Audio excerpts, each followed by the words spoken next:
आप सोचिए, आप चिंतन करिए, आज नहीं तो कल इसका परिणाम आएगा।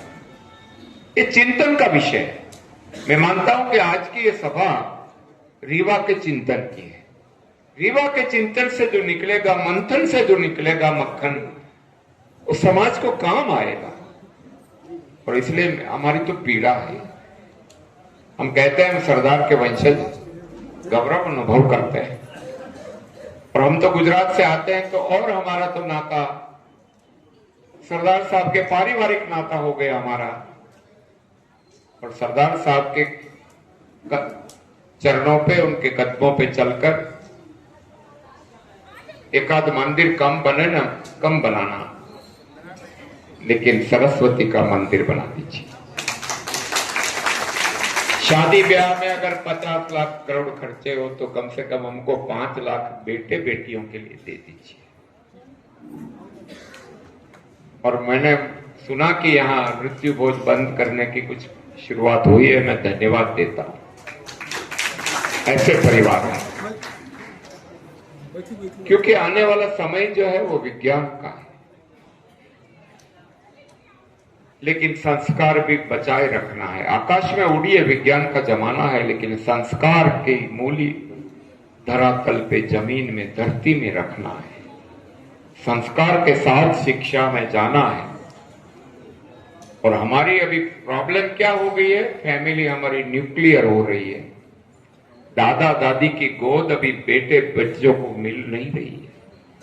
वो रामचरितमानस और भागवत सोते सोते सुनाते थे, वो जमाना चला गया। इसलिए संस्कार की भी खोट हो रही है। तो हम चाहते हैं आप सभी को, बहुत बहुत रीवा के सभी बंधु भगिनियों को मैं आमंत्रित करते हैं, मैं और सतीश भाई, गुजरात आइए और पूरे मध्य प्रदेश के शिक्षित, प्रशिक्षित और बिजनेस के लोग आइए। हम लोग बिजनेस से भी जुड़ेंगे, शिक्षा से भी जुड़ेंगे और हम साथ में तरक्की करेंगे। और सरदार साहब की 150वीं जयंती पर सरदार साहब को पुनः नमन करते हुए, और एक ऐसे शख्सियत जो भारत के इतिहास में अगर सर्वे किया जाए आज की तारीख में, तो सबसे लोकप्रिय नेता सरदार वल्लभ भाई पटेल आज भी है। और इसलिए हमारा है, अधिकार आपके हाथ में है। अगर उसका अधिकार आप उपयोग करना नहीं जानते हो तो आपका कोई भला नहीं कर पाए। और अगर उसका उपयोग आप धर्म के नाम पर, स्वर्ग के नाम पर, नरक के नाम पर नहीं करना चाहते हो तो भी आपका कोई भला नहीं कर पाएगा। यही पूरी हालत हकीकत हमारे समाज की है।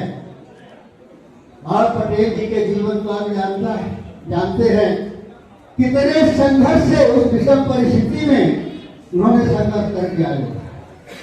उन्होंने सावित्री एक्स ने कहा था कि जिंदगी जीना आसान नहीं होता, जिंदगी जीना आसान नहीं होता, बिना परिश्रम के कोई महान नहीं होता। और जब तक खड़े न हथौड़े की चोट, पत्थर भी भगवान नहीं होता, पत्थर भी भगवान नहीं होता। उसी तरह की आज चुनौतियां समाज के सामने हैं।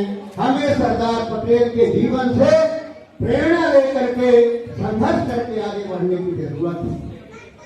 आज बात हो उपेक्षा के अधिकार की, जो अधिकार नहीं मिला उसकी लड़ाई तो हम लड़ रहे हैं, आप सबको लड़ना चाहिए।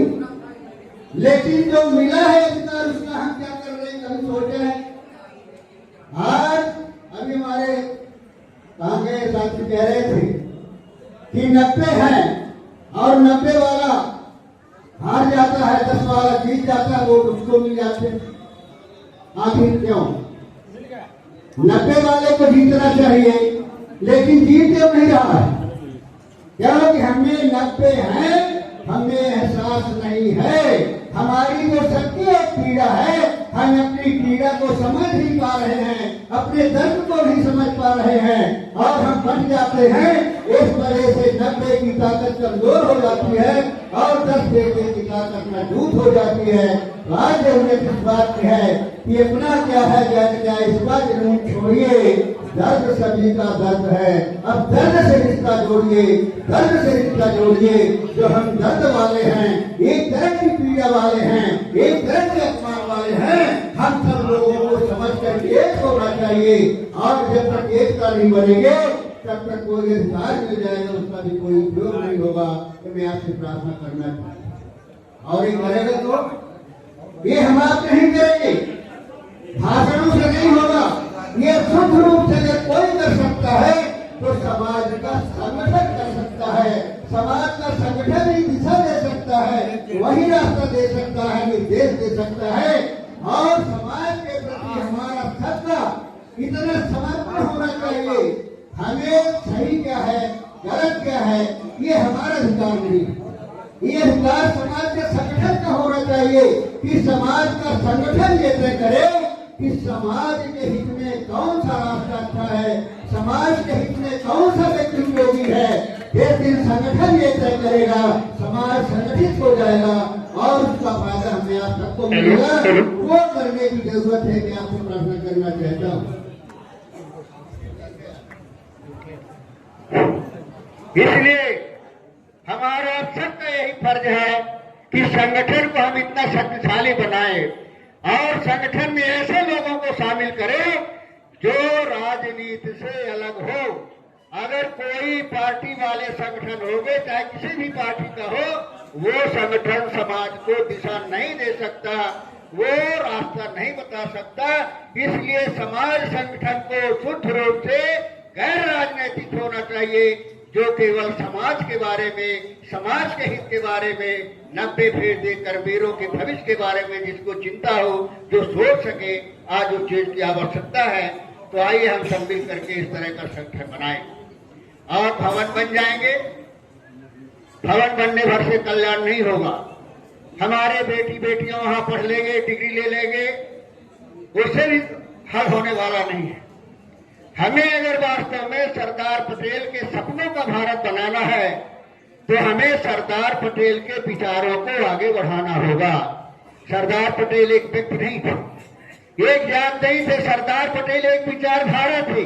जिस विचारधारा को आप क्रांति कह लीजिए, एकता कह लीजिए, राष्ट्र कह लीजिए, शांति कह लीजिए, चाहे जो नाम दे दीजिए, सरदार पटेल एक विचारधारा थे। आज जो विचारधारा की देश को जरूरत है, आइए हम इस तरह के संस्थाओं में प्रयास करें कि उस विचारधारा, सरदार पटेल की विचारधारा के पौधे को लगाएं, उसके पौधे को बढ़ाएं और वो पौधा बड़ा हो और उस पौधे के हमारे संगठन के माध्यम से उस पौधे को अगर जन जन के जीवन में, हृदय में रोपित करने का प्रयास करेंगे तो निश्चित रूप से सरदार पटेल की विचारधारा मजबूत होगी। और जब सरदार पटेल की विचारधारा मजबूत होगी तो निश्चित रूप से उनके सपनों का भारत, हमारे शहीदों के सपनों के भारत। हमेशा कलम रही है और कलम का नाजायज फायदा भी लोगों ने उठाया है। अच्छे लोग वहां भी हैं, लेकिन ज्यादातर लोगों ने नाजायज फायदा उठाया।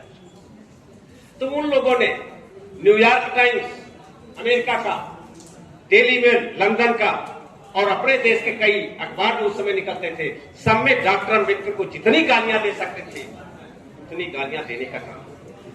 उस समय सरदार पटेल बहुत अस्वस्थ चल रहे। सरदार पटेल जो तो 1929 के ही जो कुछ किया अस्वस्थता के उसमें किया हुआ, लगातार अस्वस्थ रहे, लेकिन जीवट के आदमी थे। तो सरदार पटेल ने नेहरू को पत्र लिखा कि ये जो डॉक्टर अम्बेडकर के खिलाफ ये लोग लिख रहे हैं, इसमें आप तुरंत एक्शन लीजिए।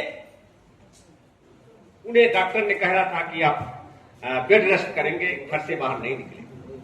इसके बावजूद सरदार पटेल ने, जब डॉक्टर अम्बेडकर ने शादी की, डॉक्टर अम्बेडकर और सविता अम्बेडकर के सम्मान में अपने निवास पर एक खास लोगों का भोज रखा और उस भोज में अपना बिस्तर कहा लान में डालो, हम वहां देखेंगे सब कुछ। जिसको डॉक्टर कह रहा हो कि आपको बेड रेस्ट करना है, लान में अपनी चारपाई डलवाया। डॉक्टर अम्बेडकर और सविता अम्बेडकर जब गए, उनको अपने चारपाई पर बैठाया और प्रशंसा किया कि ये काम जो आपने किया है निश्चित रूप से बहुत अच्छा है। और आज अगर बापूजी भी होते तो निश्चित रूप से आपकी प्रशंसा करते, आपको आशीर्वाद देते। पहली बार डॉक्टर अम्बेडकर जो हमेशा गांधी के विरोध में रहे, उन्होंने कहा हाँ मुझे भी विश्वास है कि आज अगर वो जीवित होते तो हमारी प्रशंसा अवश्य करते। ये था सरदार पटेल का काम डॉक्टर अम्बेडकर को। इतना ही नहीं, जिस आरक्षण को लेकर कहा जाता है कि उन्होंने आरक्षण का विरोध किया, संविधान सभा में आरक्षण के बिल को सरदार पटेल ने प्रस्तुत किया।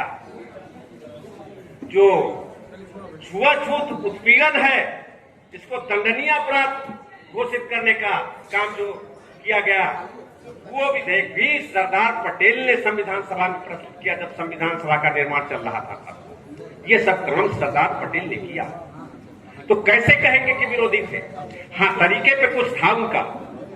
जो दलितों का आरक्षण है, उसके तरीके को लेकर थोड़ा भ्रम था। लेकिन जब डॉक्टर अम्बेडकर ने संविधान सभा में जाना बंद कर दिया, नाराज होके, के मुंशी से उनकी बात हुई और के मुंशी ने कह दिया कि सरदार पटेल तो आरक्षण नहीं चाहते। उसी पर डॉक्टर अम्बेडकर ने संविधान सभा में जाना बंद कर दिया। जब जानकारी हुई, सरदार पटेल डॉक्टर अम्बेडकर के निवास पर पहुंच गए। उस समय सरदार पटेल का कद बहुत बड़ा था और पहुंच गए। डॉक्टर अम्बेडकर पहले से इस्तीफा लिख रखे थे, उनके आगे बढ़ा दिया। सरदार पटेल ने उसको फाड़ा और डस्टबिन में डालते हुए कहा, मैं किसान का बेटा हूं, मुझे पता है कि कौन सा पेड़ कितना फल देगा। इस नाते ये इस्तीफा मैं यही फेंक रहा हूं और आपको काम करना है, संविधान बनाना। आप सोचिए, एक बात और कही जाती है कि सरदार पटेल तो पिछड़े थे और पिछड़ों के आरक्षण के विरोधी थे। मित्रों, उस समय पिछड़ा वर्ग की कोई लिस्ट नहीं बनी थी, तो पिछड़ा वर्ग की बात करना तो एक अलग है। लेकिन इसके बावजूद जो पिछाड़ी गई जातियां हैं, उनके बारे में जब ड्राफ्टिंग कमेटी का गठन नहीं हुआ था, 2 सितंबर 46 को अंतरिम सरकार के प्रधानमंत्री नेहरू बन गए और बनने के बाद में संविधान सभा का जब गठन हुआ 6 दिसंबर 1946 को और 9 तारीख को ये अस्थायी अध्यक्ष डॉक्टर सच्चिदानंद जी बनाए गए। 11 को अस्थायी अध्यक्ष डॉक्टर राजेंद्र प्रसाद जी बनाए। उस समय उसके पहले 23 अप्रैल से संविधान सभा जो एक्टिंग में आ गई थी, विधिवत गठन 6 दिसंबर को हुआ था। तो उसी समय से जो समितियां बनी थी, समितियों ने अपने प्रतिवेदन देने शुरू कर दिए थे। सरदार पटेल ने जो मौलिक अधिकारिता समिति, अल्पसंख्यक कमेटी और कई कमेटियों के अध्यक्ष थे, उन्होंने 23 अप्रैल 47 को एक प्रतिवेदन दिया और उस प्रतिवेदन में यह कहा गया, काम खा करके, कि आज से वर्ण, वर्ग, जाति, भाषा, क्षेत्र, लिंग, इनका विभेद खत्म हो गया है। अब इस आधार पर कोई विभेद नहीं होगा, सबको सब पद पर जाने का अधिकार होगा, कोई भेदभाव नहीं होगा। फिर खा में कहते हैं, लेकिन संघ और राज्य यह समझता है कि कोई जाति या कोई वर्ग उसको विशेष सुविधा दी जाए, वो ज्यादा पिछड़ा गया है, तो उसे विशेष सुविधा दी जानी चाहिए। इसके